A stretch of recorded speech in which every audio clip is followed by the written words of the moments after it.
YouTube. So today I just kind of wanted to talk about the importance of practice. So in this video it's just going to be me sketching. I apologize if it's a bit hard to see, and I also apologize for having a weird setup. I recorded this a little while ago before I had my desk all set up.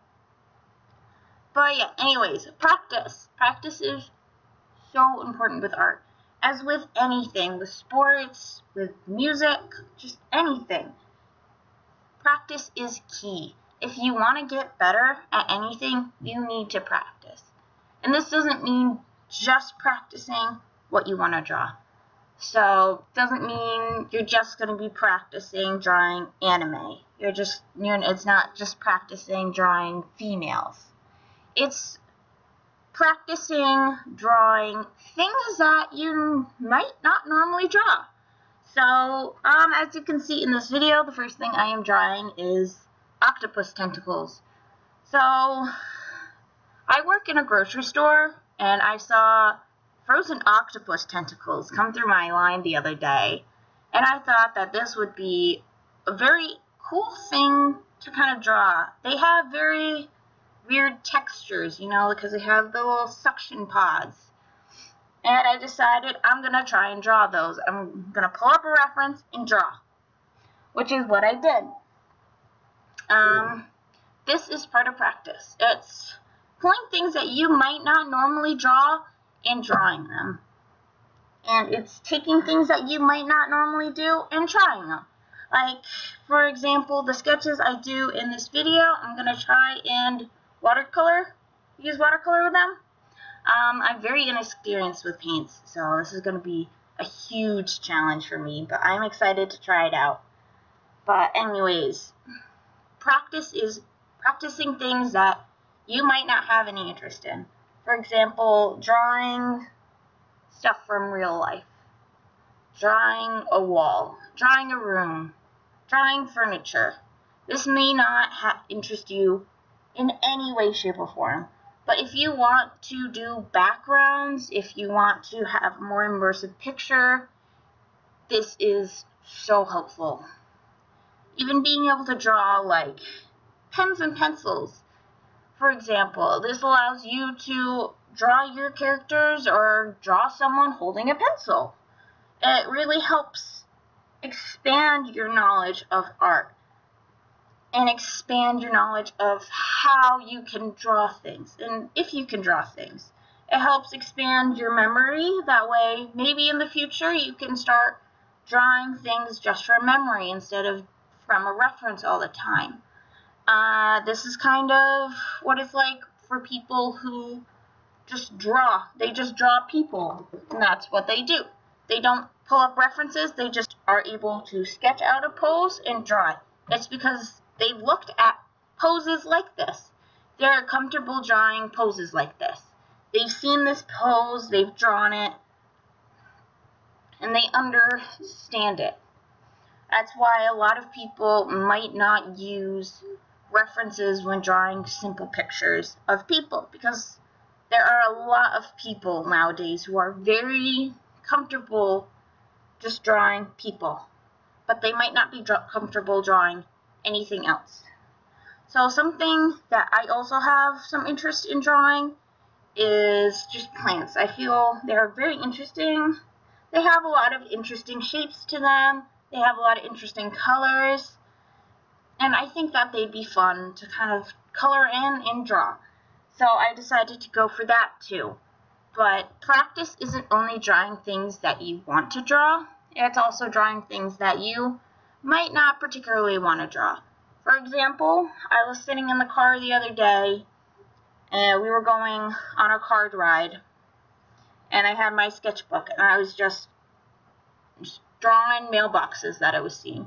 I was drawing signs that I was seeing on the road that were going by me. I was drawing what I was seeing.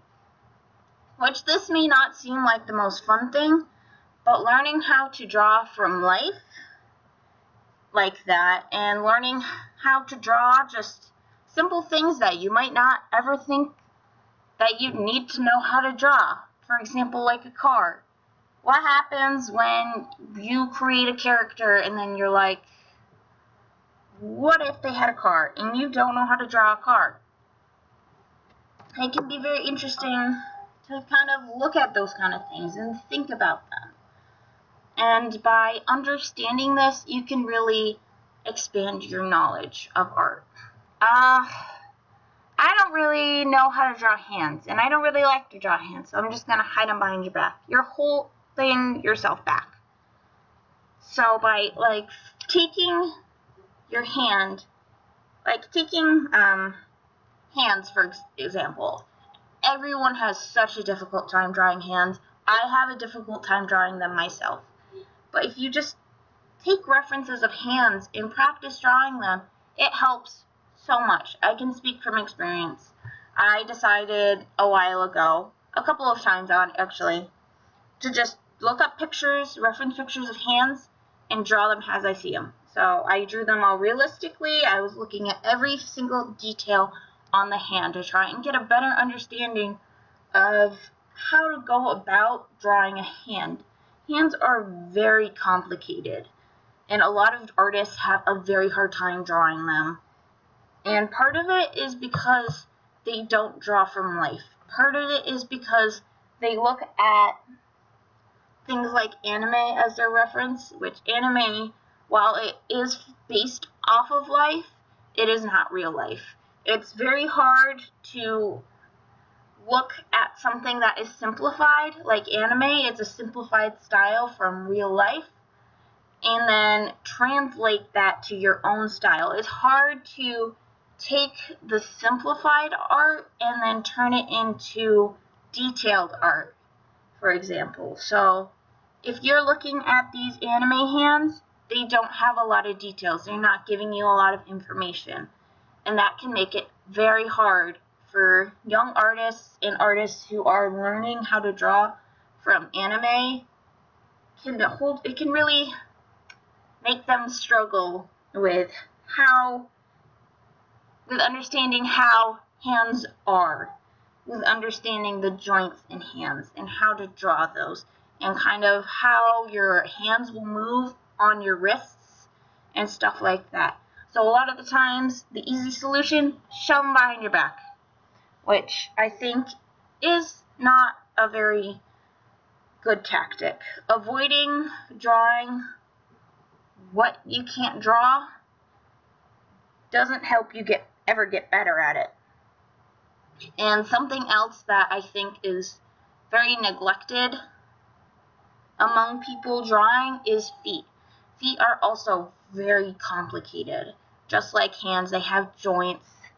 And I still struggle with feet. I find feet a little bit easier to draw than hands, but feet are very complex. Even if you're going to be putting these feet in shoes, you need to understand how a foot works before you can draw the shoe that goes on this foot, which I still need to kind of practice on shoes, but I think is very important to understand the basic structure of it in order to put something else on top of it.